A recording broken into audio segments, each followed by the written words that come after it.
அடுத்து ஐந்தாவது நபர் யாருன்னு சொன்னா ஆக்கிலுர் ரிபா, வட்டியை வாங்கி சாப்பிடுபவர்கள், வட்டியோடு தொடர்பு வைத்திருப்பவர்கள். இவர்கள் மறுமை நாளில் எப்படி எழுப்பப்படுவாங்க? அல்லாஹ் திருமறை திருக்குர்ஆன்ல சொல்றான், அல்லதீன யகுலூன ரிபா லா யகூமுன இல்லா கமா யகூமுல் லதீ யதஹப்பத்துஹு ஷைத்தானு மினல் மஸ். நாளை மறுமை நாளில் ஷைத்தானால் தீண்டப்பட்டு ஒரு பைத்தியக்காரன் எழுவது போல் அல்லாமல் வேறு நிலையில் இவர்கள் எழமாட்டார்கள் என்று அல்லாஹ் பதிவு செய்யறான். அப்ப வட்டி வாங்கினவன் எல்லாம், வட்டியோடு தொடர்பு வைத்திருந்தவன் எல்லாம் பைத்தியக்காரனா வருவான் மறுமையில். கொஞ்சம் யோசிச்சு பாருங்க, இது அவனுக்கு தகுந்த தண்டனையா இல்லையா?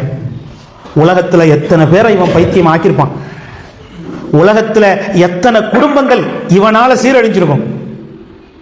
தகுந்த தண்டனையை தான் அல்லாஹ் வச்சிருக்கான். அந்த வட்டியின் பொருளாதாரத்தின் மூலமாக இந்த உலகத்தில் அவன் எவ்வளவு பெருமையோடு, எவ்வளவு செருக்கோடு, எவ்வளவு ஆடம்பரத்தோடு வாழ்ந்திருப்பான். அப்படியே அல்லாஹ் அவனுடைய நிலைமையை தலைகீழ மாத்தி பைத்தியமா ஆக்கி விட்டுறான். பைத்தியம் பிடித்தவர்களாக மறுமை நாளில் அவர்கள் எழுப்பும் போதே கொண்டு வரப்படுவார். வேண்டாம், இந்த வட்டி என்கிற மோசமான இந்த பாவம் முஸ்லிம்களுக்கு வேண்டாம், அறவே வேண்டாம். வட்டியில போய் நாமெல்லாம் சிக்கிற கூடாதுங்கிறதுக்காக தானே நபிகள் நாயகம் ஸல்லல்லாஹு அலைஹி வஸல்லம் அவர்கள் நமக்கு சில செய்திகளை எச்சரித்து சொன்னாங்க.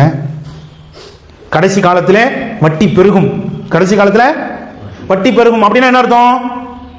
உலகமே வட்டியை நோக்கி போனாலும் முஸ்லிம்களாகி நீங்க போக கூடாது, அதான் அதுக்கு அர்த்தம். வட்டி வாங்கிக்கலாம்ங்கிறது அர்த்தம் இல்ல. அதுல இப்படி குதர்க்கமா புரியக்கூடாது. அட ரசூலுல்லாஹ்வே சொல்லிட்டாங்க வட்டி பெருகணும், இன்னைக்கு யாருங்க வாங்காம இருக்கா?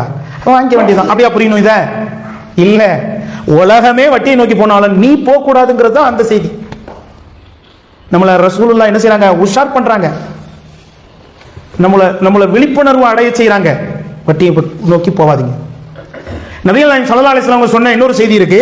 அந்த செய்தி பலகீனமான ஹதீஸாக இருந்தாலும் அதனுடைய கருத்து சரிதான் என்று உலமாக்கள் நமக்கு பதிவு செய்யறாங்க.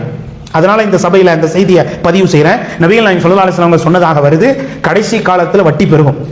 கடைசி காலத்துல வட்டி பெருகும் நிறையா. எந்த அளவுக்கு பெருகும்னா, வட்டியை வேணாம், வட்டி கூடாதுன்னு சொல்றவங்க கூட அதனுடைய சாயலில் சிக்குவார்கள், அதனுடைய சாயலில் புழுதியில் சிக்குவார்கள் என்று நபிகள் நாயகம் ஸல்லல்லாஹு அலைஹி வஸல்லம் சொன்னாங்க. இன்னைக்கு சொன்ன மாதிரி இருக்கா இல்லையா?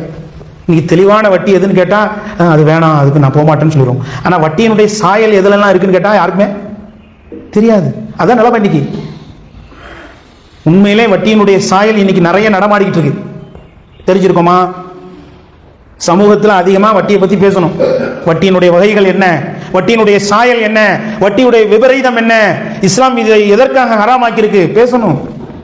சமூகத்தில் அதிகமா விழிப்புணர்வு ஏற்படுத்த வேண்டிய ஒரு தலைப்பு, ஒரு பாவம் இந்த வட்டிங்கிறது. பெண்கள் இதுல கவனமா இருக்கும். இதுல அதிகமா சிக்கிறது யாரு? பெண்கள் தான். உலக ஆசைகளை தூண்டி வட்டியிலே இன்றைக்கு நம்மை சிக்க வைக்கிற ஒரு மோசமான காட்சியை நம்ம பார்க்கிறோம். வீடு தேடி வருது, செல்போனை தேடி வருது. நாம எந்த முயற்சியும் பண்ணல, ஆனா அது என்ன செய்யுது? தேடி வருது. அதனால இந்த பாவத்துல நாம ஈடுபடவே கூடாது. அல்லாஹ் பாதுகாக்கணும். பைத்தியம் சொல்லுங்க, பைத்தியம். நம்ம யாருக்காவது பைத்தியம் பிடிக்குமா? நம்மள யாராவது பைத்தியம் என் ஃப்ரெண்டு அப்படின்னு சொல்லுங்க தயாரா? இவர் என் ஃப்ரெண்டு அப்படின்னு இல்ல. உலகத்திலேயே அந்த மாதிரி நம்ம நினைக்க மாட்டோம். அப்படிங்கும்போது நம்ம ஒதுக்கும் போது இது மறுமை. எல்லா மக்களும் ஒண்ணு கூடி இருக்கிற இடம், அந்த இடத்துல பைத்தியம் பிடிச்சவர்களா போய் நிக்கணும் அப்படின்னா அந்த நிலைமையை கொஞ்சம் யோசிப்பார், கற்பனை பண்ணிப்பார். அன்பிற்குரியவர்களே, நிச்சயமா பைத்தியம் வட்டி வாங்குறவங்களுக்கு ஏற்படும். இதை நாம சந்தேகப்பட முடியுமா? சொல்லுங்க, யார் சொல்றா இந்த செய்தியை? அல்லாஹ் நமக்கு திருமறை திருக்குர்ஆன்ல சொல்லி காட்டுறான். நபிகள் நாயகம் ஸல்லல்லாஹு அலைஹி வஸல்லம் அவர்கள் நமக்கு சொல்லி காட்டுறான். அப்ப இந்த வட்டி என்கிற பாவம் நம்முடைய வாழ்க்கையில இருக்கக்கூடாது.